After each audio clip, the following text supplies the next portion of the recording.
tell me what your role is in this project. Thank you, Ralph.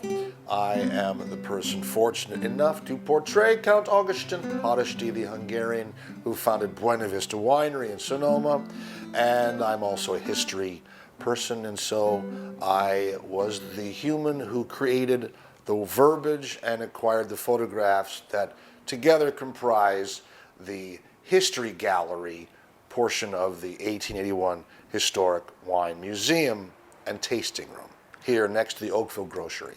And what was the impetus to do a history museum in Oakville? Jean-Charles Boisset, of course, the remarkable gentleman who owns Raymond in the Napa Valley, Deloche in the Russian River Valley, and Buena Vista, and with his family, 25 wineries in France, is a passionate believer in history, and he did not think that in Napa there was enough emphasis on the history of this remarkable wine region, and so 1881 is a celebration of the history, and the general idea is that there are 16 AVAs, American Viticultural Areas or appellations, in the Napa Valley.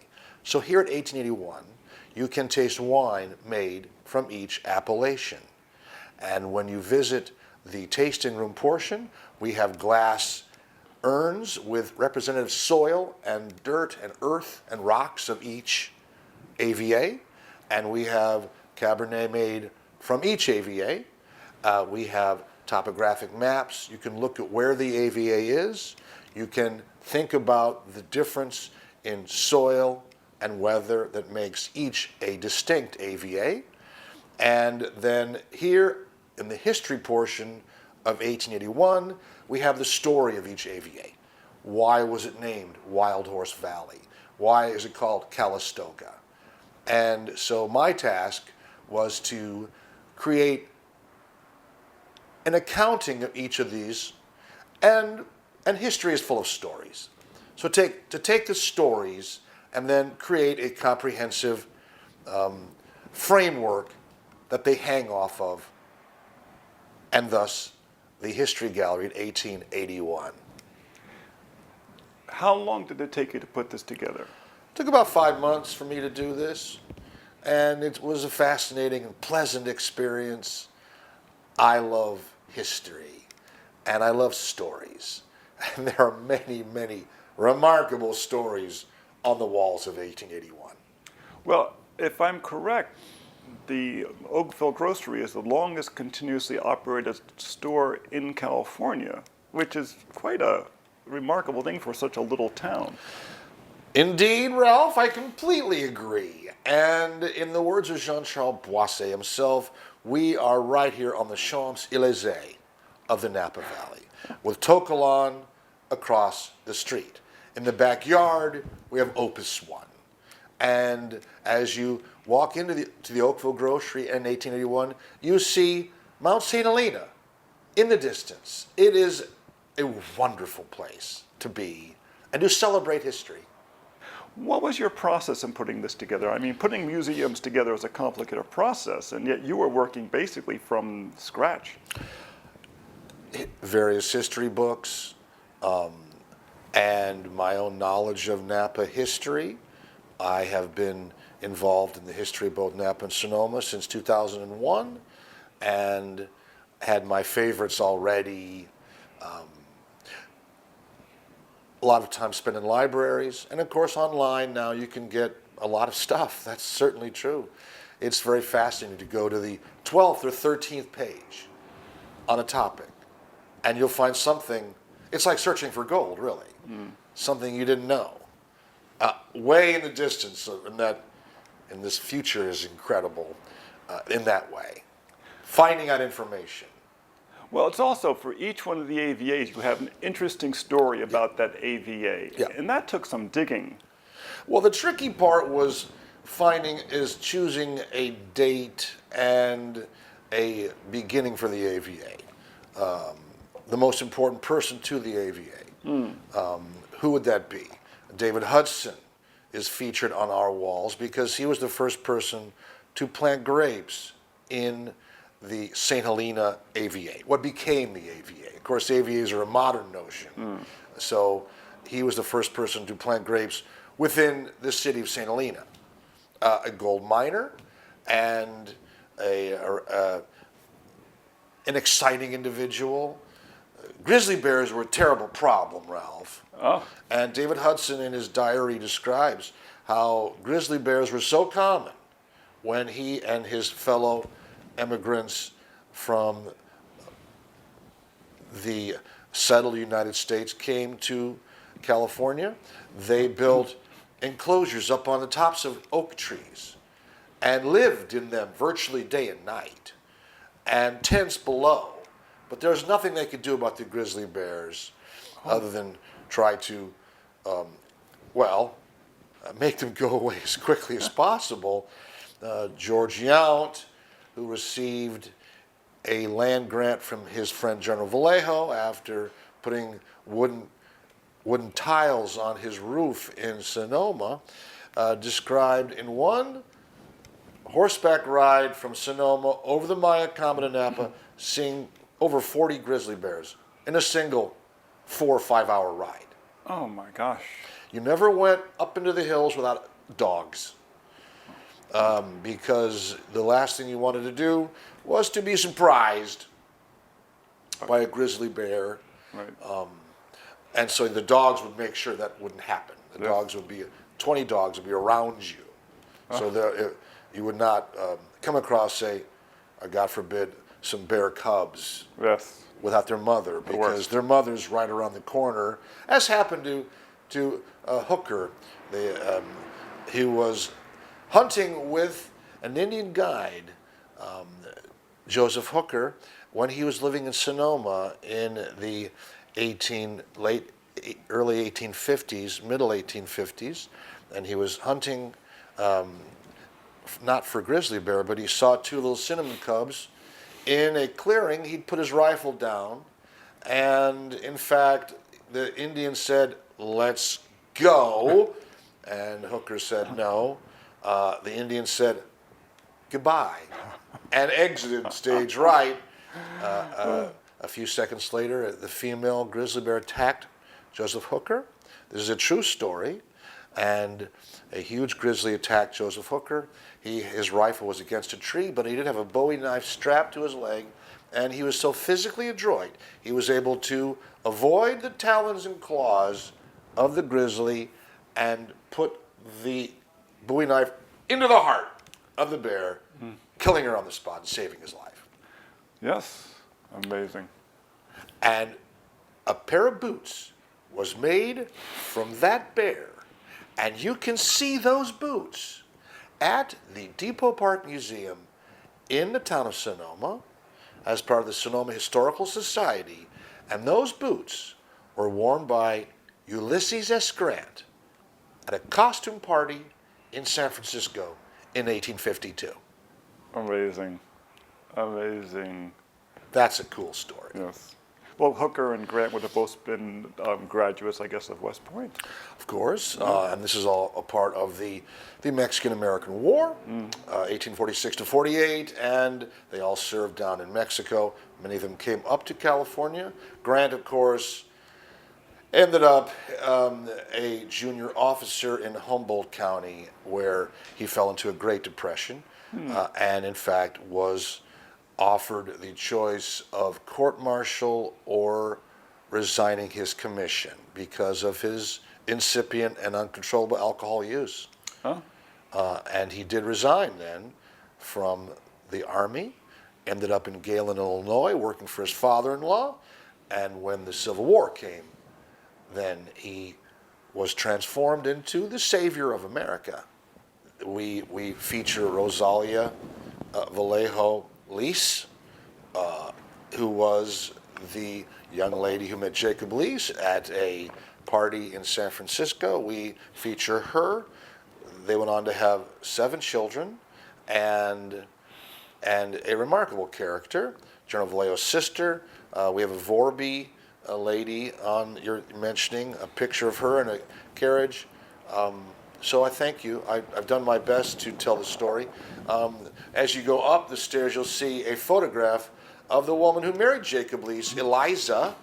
And in this photograph, taken on her wedding day, when she was 15 years old, back in Missouri, and she is from here to her toes enveloped in dark black clothing, and she looks strangely tranquil. Yes. But when you think of the wedding day photo Right. of the 1840s to today, it's an interesting sort of Yes. dichotomy. I put that picture there to recognize the difference in our Yes. wedding attire. Yes. Indeed, California was dangerous. Coming to California is extraordinarily dangerous. Jacob Leese, a remarkable man, and a man who made a great deal of money on the Santa Fe Trail, and as a fur trapper in the Southwest. He was one of very few people who survived into his 70s. As a fur trapper, the life expectancy was about 2.5 years. Oh, I would think so. Yeah, I mean, it was extraordinarily dangerous. Bears, like people, would have personalities. Generally speaking, people don't become rapacious murderers of other humans. True. Sometimes bears would, Yeah. and would be extraordinarily dangerous, but generally they got along with humans. Well, There was a lot of stuff to get. yeah. It was called the beautiful place. Right. And humans lived in this valley for 600 generations. They say it's the longest continuously occupied spot in North America. That is almost certainly the case. Because it's idyllic in many ways. I mean, in terms of everything grows here. And yet it's still cool enough that it keeps the insects and things like that under control. The word starvation did not exist in local Indian languages. Impossible to starve. Right. Over 90 languages spoken in California. There were over 80 different tribalates, and it was a paradise on earth. Jean-Charles' father, Jean-Claude Boisset, acquired an entire museum 10 years ago by a Frenchman who spent 30 years collecting viticultural tools, and then a third of that came to Buena Vista, where you can see it on the third floor of the Champagne Cellars, the historic wine museum. And some of those tools then have come here, and so a wide variety of tools. And we use these tools as a way of being, helping people understand the world of wine. Well, there's something wonderful about a tool that's been handled a great deal. You know, it gets imbued with the energy of the people. It gets shaped by the hands that use it and the tools and the plants that it's Indeed. used on. Who set up the displays? Because it's really done There is a young man named Florent, and he is the gentleman who is in charge of a place called the Imaginarium in Burgundy. And if you go to Burgundy, to Neuilly-Saint-Georges, you may visit the Imaginarium, and in the back is where we make Boisset Collection. Our parent company makes a great deal of Cremante Bourgognes, sparkling wines from Burgundy, and there's also most of the collection, which is several rooms of tools and a sound-light visual presentation that is interactive. There's screens with a movie projected upon them. The tools move, lights. It's quite beautiful and is fascinating. And some of those are at Buena Vista. Well, so he was flown over and installed Yes. here and for an extended Yes, he period of created time. the tool chandelier as you immediately Yes. enter 1881. It's right above the welcoming desk. So- We have some very rare tools. Soil injectors, the tools that were used in France between 1873 and 78 to attempt to kill the phylloxera bug. There are around 500 of them left upon the earth. We have 5 of them at Buena Vista. We have 3 or 4 here. So many rare tools. Most of these tools required approval from the French government to take out these tools, take them out of France. Uh-huh. I'm not surprised. They're on loan. Yeah, I'm not from surprised. France Well, to us. many people who are not from the wine region don't know the story of phylloxera and how this louse attacked the European vines in the United States and then made its way to Europe from people bringing plants from one country to the other, and how it infected the plants there and almost destroyed the wine industry. Well, it is the single most important story in the world of wine, and so we do talk about that at Buena Vista, and I talk about it a lot. It's a story associated with the Count, as it is likely that the Count himself was the first to bring phylloxera when he acquired root ball sacks of grapevines from New Jersey. And it's also interesting that right past the injectors are the grafting machines, where they developed the grafting techniques to basically save the industry by grafting them onto American vines, which were naturally resistant to the louse since they had developed in that region. Indeed, as an American bug, had lived with American rootstock for millions of years. Vitis vinifera, no resistance, of course. Over 5,000 different Vitis vinifera grapes appeared on Earth by themselves millions of years before humans walked upon 2 feet. It is one of the ironies of our world that all these fruits and vegetables were waiting for us, Ralph. Yes, fortunately. Waiting for us to know how to cook them Yes, for us. exactly. It is a curious thing. We owe the Rudd family a great debt. All of us. History itself owes a debt to this family who loves history and spent many dollars in 2012 completely retrofitting the Oakville grocery, which had no foundation. They had to go below the earth and build it up again. They took all of the wood, all of the elements of the building, took them off, built a foundation, and put them back I had at no great idea. expense. I had no idea. And if it had not been for the Rudd family, it wouldn't exist. As this building as well, where 1881 is housed, the old Victorian house. The Rudd family, tremendously generous in saving these 2 iconic buildings of Napa. It was interesting that he took such joy in this property, and it's interesting you have 2 people in a row, Leslie Rudd and Jean-Charles Boisset, who have focused on this property as if it was a little jewel. Well, we feel it is a jewel, and we thank the Rudd family for all they did for all of us. History is what we share. It is. I've never understood, Ralph, people that don't feel about history the way I do. It's always puzzled me. It seemed very clear to me that if we don't know history, then we have no hope in understanding the world. Right. And so history has been my fascination my entire life. I'll tell you, Ralph, an interesting story that I did not know before I began this project. Wild Horse Valley. So where did the horses come from? And it is now believed by most historians that indeed the horses appeared there on a specific day. Really? As you see, it was on June 14th, 1846, when the Bear Flag Revolt took place in the city of Sonoma. Yes. Now, on June 11th, in the Sacramento Valley, it became known to the revolt, to what became the revolting party, Ezekiel Merritt, that Lieutenant Arce of the Mexican military was bringing 150 horses from General Vallejo's rancho to General Castro's Santa Clara fort or presidio. And of course, at the time, to get from Sonoma to Santa Clara, you had to go through the Sacramento Valley, as it was impossible to get there any other way with 150 horses, because the delta was impassable. Right.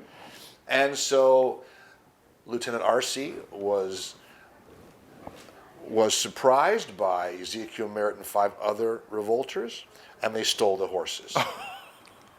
And in fact, it's another interesting tale. Lieutenant Arce and 3 other Mexican soldiers were having lunch, and Zeke Merritt and 5 revolters rode into their camp with their pistols and arrested them. And Lieutenant Arce said, "Well, you surprised us. You could never have taken us like this unless you surprised us." And Ezekiel Merritt, a man of whom his contemporaries said had an air of alcoholic menace about him at all times, literally said to Lieutenant Arce, "I'll tell you what, we'll ride out and then we'll ride back. How about that?" With guns blazing, would you prefer that? Right. And Lieutenant Arce said, "No, it's okay." and Zeke left them their horses and their pistols and said, "By the way, you can go back to General Castro and tell them, we're seizing Sonoma. We'll get there before you, but that's where we're headed." Wow. And so they brought this entire horse herd with them and deposited them in what became the Wild Horse Valley. And that herds of horses were there ever since June 13th, 1846. Wow. Good story. That's an amazing story. Good story. I always wondered about where that name came from. I was so happy when I heard the tale. That's so good. So because it connects everything. Oh, yeah. And that's the point. Oh, yeah. Connecting everything. That's what historians do. We search for the story and the connection and the story. Right. The story of Nathan Coombs, what a remarkable man. Oh, yeah. Whose city of Coombsville never really took off across the river from now the city of Napa. But the luckiest man in California, he laid out this city of Napa in the summer of 1847, and 9 months later, gold discovered, and property values doubled every 4 months for 4 years. Because the only way to get there was through Napa. Right. And it's an exciting time. The gold rush was the most interesting time in American history when in 14,000 Europeans in all of California in 1846, only 14,000 in the entire Mexican territory of Alta California, which was not a regular department of the Mexican government, was a frontier region and did not have regular governance, which is why General Vallejo was the Comandante General of Alta California. Essentially, the military governor of a frontier region did not have regular, the same rights and rules as Mexico proper. And so, once again, and remarkable stories. I'll tell you one of my favorite photos in the entire collection, and of which there's an amazing collection of photos, is the picture of General Vallejo with his granddaughters. Surrounded by his granddaughters. It's just a charming photo, and I didn't realize he was born on July 4th. It is an interesting story, and yes, indeed, I will tell you, for your listeners, a remarkable tale about that exact topic that people who are interested in history will find fascinating. So, we know he was born on July 4th because in the 1960s, Meiji Emperor Brown, one of his descendants, found his baptismal certificate in the catacombs of a Roman Catholic church in Mexico.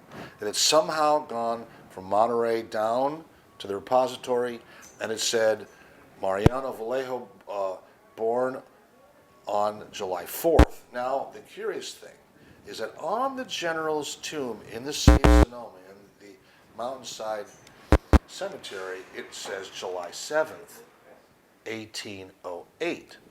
We know he was born on July 4th, 1807, from that baptismal certificate. But the plaque upon his tomb was put there many, many years earlier in the he died in 1890. Where's his tomb? Mountain Cemetery. Oh, okay. It's a very impressive edifice. And so in 2007, a committee of Sonomans, formed to honor him on his 200th birthday. Now, we convinced a mortuary supply in Napa to change the date for free. And it took a lot of work with the city of Sonoma that owns Mountain Cemetery to allow us to change the plaque. But we never knew whether or not General Vallejo himself knew his birthday was July 4th. Oh. And in fact, we know that he celebrated his birthday his entire life on July 7th. And it was unclear to us. Well, we changed the date because we know that was the date. And a couple years ago, Peter Meyerhoff, local dentist and tremendous historian, told me that he had been found a letter written by General Vallejo 3 years before his death in 1887 to a member of the Native Sons of the Golden West, Chapter 111. He was a member of that, Native Sons, because he was a Native Son. Yes, Monterey. And in this letter, he says, "So happy to see you on my birthday, July 7th." Which now shows that the general himself did not know, and it makes you think that his family changed the day. And perhaps because they did not want their son born on American Independence Day. This is just simply conjecture. Yeah. But there you go, one more interesting historical tale. That's the kind of things that did happen. You know, and making the whole cloth out of a history takes time. And as you ascend the stairs here at 1881, what I tried to do is tell the story and not be explicit about it. So it starts with General Vallejo, and then it goes to Jacob Leese, who started Los Carneros, one of the AVAs. He was the first to plant grapes in what became the Los Carneros AVA. And so as you go up, they're sort of related to each other, but not explicitly like you would see in a textbook. They're related to each other in the stories, which provide a framework as you move up the stairs to the second floor of 1881. And at the very end, you find my favorite character, Sam Brannan, who started Calistoga. And it is absolutely historically true that he coined that phrase because he raised a glass at a celebration of his Sam Brannan Hot Springs Resort, which he patterned after Saratoga, New York. And he literally said he wanted to say to the Saratoga of California, but in his incipient inebriation, the words came out to the Calistoga of Sarifornia. And that is a true story. And that is how we got the Calistoga AVA. From a drunken statement by the most interesting man in California, Sam Brannan.